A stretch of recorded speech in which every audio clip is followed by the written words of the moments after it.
நம்ம ரோட்ல போகும்போது திடீர்னு யாராவது மயங்கி விழுந்துட்டாங்கன்னா கூட நம்மளுக்கு அந்த நேரத்துல என்ன முதலுதவி பண்ணி அவங்களுக்கு எப்படி ஹெல்ப் பண்ணணும்னு கொஞ்சம் பேச தெரியும்.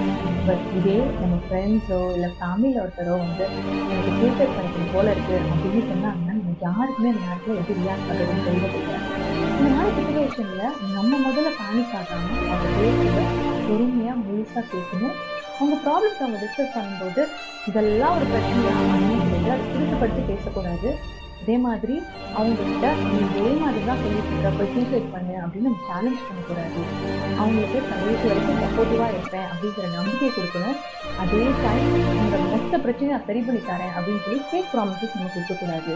அவங்களுக்கு நம்பிக்கையானவங்கிட்ட அவங்களை பற்றி டிஸ்கஸ் பண்ணுறதுக்கு நம்ம என்கரேஜ் பண்ணணும். ஏன்னா நம்மளுக்கு தெரியாது இல்லையா, அவங்க மூலமாக கூட அவங்களுக்கு இதுக்கான ப்ராப்பர் ஹெல்ப் கிடைக்கலாம்.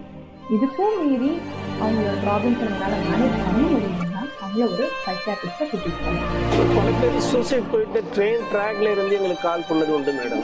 ட்ரெயின் ட்ராக்ல இருந்து ட்ரெயின் போகிற சத்தம் கூட கேட்கும்.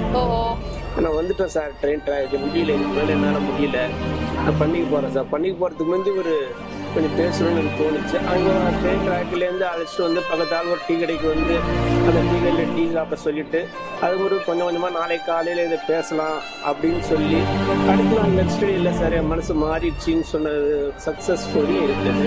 ஹாய்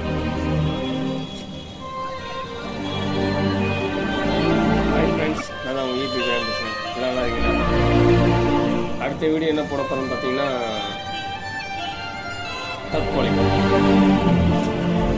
ஏங்க நான் ஒன்று கேட்குறேன், தற்கொலைனால என்னங்க பலன்? உங்களை நம்பி பெற்றோர்கள் இருக்காங்க, உங்களை நம்பி ஒரு வாழ்க்கை வரும். அவசரப்படுங்க.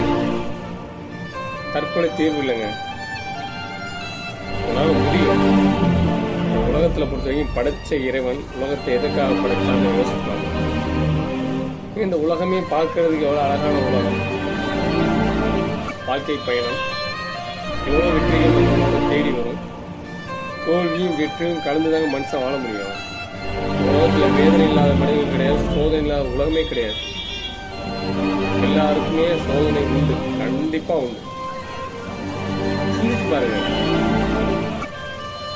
கூட சமீபத்தில் ஒரு பொண்ணு 15 வயசு தான் போல தீக்குச்சி இறந்து போச்சு. உங்களை யோசிச்சு பாருங்க, மைண்டில் ஓடும் தற்கொலை தான் யோசனை ஓடும். முன்னாடி அவங்க பெற்றவங்களை யோசிச்சு பாருங்க.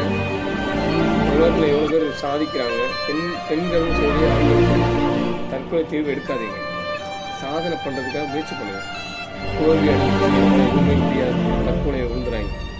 தற்கொலை தீர்வு உங்களை நம்பி பெற்றோர்கள் இருக்காங்க, உங்களை எதுக்காக படிக்க வைக்கிறாங்க, எதுக்காக ஆசைப்படுறாங்க, உங்கள் பிள்ளை நல்லா படித்து ஆளாக்கணும், உயர்த்தணுங்கிறதுக்காக எவ்வளோ கஷ்டப்பட்டு உங்களை வந்து படிக்க வச்சு ஆளாக்கணும்.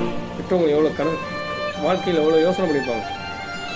பெற்றவங்களுக்கு நீங்கள் தற்கொலை பரிசாக கொடுக்காதீங்க. அது வந்து அவங்களுக்கு ஆசைப்பட்டால் நிறைவேற்றணும். அதுதாங்க சந்தோஷம் அவங்களுக்கு.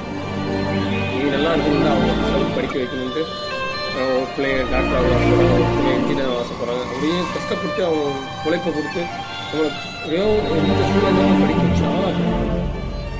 அவங்க மனசு புண்படுத்தாங்க. தற்கொலை தீர்வு இல்லை, தீர்வு வந்து அவங்க வந்து நான் உண்மையாக சொல்கிறேன், தற்கொலையே பண்ணாதீங்க. சிந்திச்சு பாருங்கள், பெற்றவங்க சிந்திச்சு பாருங்கள். உங்களுக்கு வாழ்க்கை போனவங்க யாரும் திரும்பி வர மாட்டாங்க. தற்கொலைனால ஒரு பலன் இல்லை, கோழைத்தனம். அதனால் முடியுங்கிற ஒரு நம்பிக்கை எடுத்து வைங்க. சாதனை பண்ணலாம். எத்தனையோ சாதனைகள் நம்ம அப்துல் கலாம் சொன்ன மாதிரி எத்தனையோ மாணவர் செல்வங்கள், எத்தனையோ கலாம் உருவாகலாம், எத்தனை பேர் பிரதமர் ஆகலாம், எத்தனை பேர் முதலமைச்சர் ஆகலாங்கிற ஒரு வைராக்கியம் மாணவர்களால் எதை நினைச்சாலும் முடியும், சாதிக்க முடியும். இன்னைக்கு மாணவர்கள் நாளைக்கு தலைவர்கள். எத்தனையோ தலைவர்கள் வழிகாட்டின மூலியமாக உங்களுக்கு எவ்வளோ அறிவு சொல்லியிருக்காங்க, எத்தனை தலைவர்கள் வந்திருக்காங்க, சாதனை பண்ணியிருக்காங்க. அந்த ஒரு சிந்தனை தற்கொலை பண்ணாதீங்க. இனிமேல் நான் சொல்கிறத உங்களோட ஒரு மனுஷனாக தான் நான் சொல்கிறேன், கூட சகோதரனாக சொல்கிறேன். இது வந்து இந்த வீடியோ பாருங்கள், எல்லாருக்கும் ஷேர் பண்ணுங்கள். படிக்க உங்களுக்கு நல்லதே நினைங்க, நல்லதே நடக்கும். இறைவனை நம்பிக்கை வைங்க, உங்கள் மேலே ஒரு நம்பிக்கை வைங்க. தன்னம்பிக்கை இழந்துடாதீங்க, முயற்சியை விட்டுறாதீங்க. தற்கொலைங்கிற தீர்வை ஒதுக்கி போட்டு நம்பிக்கையோடு வாழுங்க. வெற்றி நிச்சயம். பாய்.